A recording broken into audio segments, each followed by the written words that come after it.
প্রিয় ভাই বোনেরা, এই সিরাজগঞ্জ এবং পাবনা আমরা জানি এখানে যেমন কৃষি আছে তেমন একইভাবে ছোট ছোট মিল কারখানাগুলো আছে।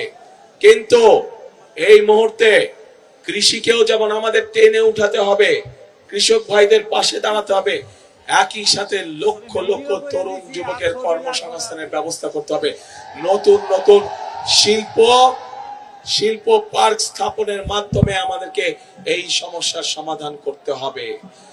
যেহেতু উত্তরাঞ্চল কৃষির সাথে জড়িত বেশি, কৃষিজীবী মানুষ এই উত্তরাঞ্চলে বেশি, সেই জন্য আমরা সেই ঠাকুরগাঁ থেকে পঞ্চগড় থেকে শুরু করে সিরাজগঞ্জ পর্যন্ত সমগ্র উত্তরাঞ্চলে আমরা কৃষি নির্ভর শিল্প গড়ে তুলতে চাই। যে কৃষি নির্ভর শিল্প গড়ে তুললে এই এলাকার মানুষের, এই এলাকার যুবকদের, এই এলাকার তরুণদের, এই এলাকার বোনদের কর্মসংস্থার সম্ভাবনা থাকবে। প্রিয় ভাই বোনেরা, একই সাথে আমরা যদি তাঁতের কথা বলি, আমরা যদি লুঙ্গির কথা বলি, রঙের কথা বলি, প্রথমেই চোখের সামনে ভেসে ওঠে সিরাজগঞ্জ পাবনার এলাকার কথা। এই এলাকার মানুষ তাঁত শিল্পের সাথে বহু মানুষ এখানে জড়িত।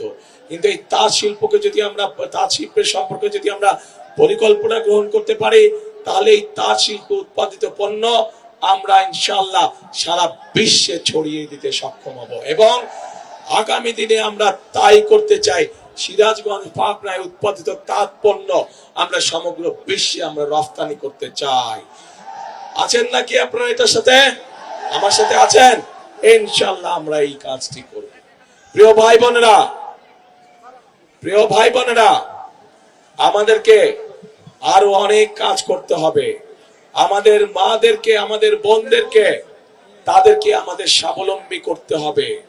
আমাদের দেশনেত্রী খালেদা জিয়ার সময় আপনাদের নিশ্চয়ই মনে আছে যে এই এলাকার সহ সারা বাংলাদেশে নারীদের শিক্ষা ব্যবস্থার জন্য উনি একটি পদক্ষেপ গ্রহণ করেছিলেন এবং তারপরে ক্লাস 1 থেকে ক্লাস 12 পর্যন্ত মেয়েদের শিক্ষা ব্যবস্থা ফ্রি হয়ে গিয়েছে, যার সুবিধা আজও লক্ষ কোটি মেয়েরা পাচ্ছে। সুবিধা পাচ্ছে না? মেয়েদের শিক্ষা ব্যবস্থা ফ্রি। কিন্তু গত 20 বছর ধরে এই মেয়েরা আজ অনেকেই মাতে পরিণত হয়েছে, কিন্তু শিক্ষার আলো তাদের কাছে আছে। কিন্তু এখন আগামী বিএনপি সরকার, আপনাদের আগামী বিএনপি সরকার, আপনাদের আগামী ধানের শীষের সরকার এই মায়েদেরকে স্বাবলম্বী করে গড়ে তুলতে চায়, অর্থনৈতিকভাবে স্বাবলম্বী করে গড়ে তুলতে চায়। এবং এই জন্যই আমরা বাংলাদেশের প্রত্যেকটি মায়ের কাছে আমরা ফ্যামিলি কার্ড পৌঁছে দিতে চাই। যেই ফ্যামিলি কার্ডের মাধ্যমে ধীরে ধীরে আমরা মাদেরকে, গৃহিণীদেরকে আমরা পর্যায়ক্রমিক ভাবে অর্থনৈতিকভাবে স্বাবলম্বী করে গড়ে তুলবো ইনশাআল্লাহ। প্রিয় ভাই বোনেরা, আমরা কৃষক ভাইদের পাশে দাঁড়াতে চাই। বাংলাদেশের অধিকাংশ মানুষ কৃষির সাথে জড়িত। এই দেশে যদি কৃষক ভাইরা ভালো থাকে, তাহলেই একমাত্র সম্ভব বাংলাদেশকে ভালো রাখা, বাংলাদেশের মানুষকে ভালো রাখা। কৃষক ভাইরা সারাদিন হাড় ভাঙা পরিশ্রম করে এবং তাদের পরিশ্রমের ফলেই সারা বাংলাদেশের মানুষ দুবেলা তিনবেলা ভাত খেয়ে বেঁচে থাকে। প্রিয় ভাই বোনেরা, এই কৃষক ভাইদের পাশে আমরা দাঁড়াতে চাই। তাদেরকে তাদের প্রয়োজনীয় সার, তাদের প্রয়োজনীয় কীটনাশক, তাদের প্রয়োজনীয় ফসলের বীজ আমরা তাদের হাতে ঘরে ঘরে পৌঁছে দিতে চাই, যাতে করে মধ্যখানে কোনো মধ্যস্বত্বভোগী বা ফড়িয়া যাতে কোনো সুবিধা না পায়। এবং সেই জন্য এই কৃষক ভাইদের জন্য আমরা একটি কৃষক কার্ড দিতে চাই সকলকে, ঠিক যেভাবে মা বোনদের হাতে আমরা ফ্যামিলি কার্ড পৌঁছে দিতে চাই। প্রিয় ভাই বোনেরা, তরুণ সমাজের সদস্য, যুবকদের কর্মসংস্থানের কথা আমি আপনাদের সাথে সামনে বলেছি। বর্তমানে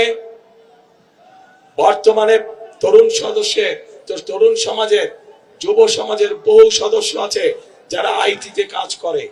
এই সিরাজগঞ্জ শহরেই আছে, এই পাবনা শহরেই আছে।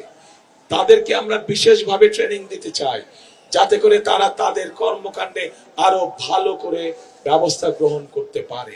একইভাবে এই এলাকার বহু মানুষ বিদেশে যায়, কিন্তু বিদেশে যখন যায় তখন তাদের কোনো ট্রেনিং থাকে না। আমরা চাই সিরাজগঞ্জ এবং পাবনায় আমরা ট্রেনিং সেন্টার, ভোকেশনাল ইনস্টিটিউট তৈরি করব, যার ফলে আমরা আমাদের বেকার ভাইদেরকে সেখানে আমরা ট্রেনিং দিব।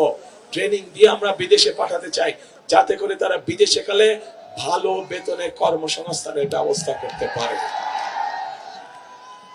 প্রিয় ভাই বোনেরা,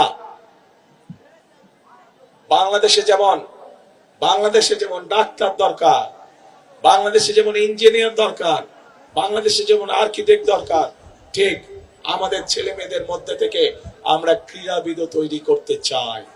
এবং সেই জন্যই যেই ছেলে বা যেই মেয়ে যেই খেলায় ভালো, তাদেরকে আমরা খুঁজে খুঁজে বের করে আনতে চাই এবং বের করে নিয়ে এসে তাকে আমরা সেই খেলায় ট্রেনিং দিতে চাই যেই খেলায় সে ভালো, যাতে করে সে শুধু আন্তর্জাতিক নয়,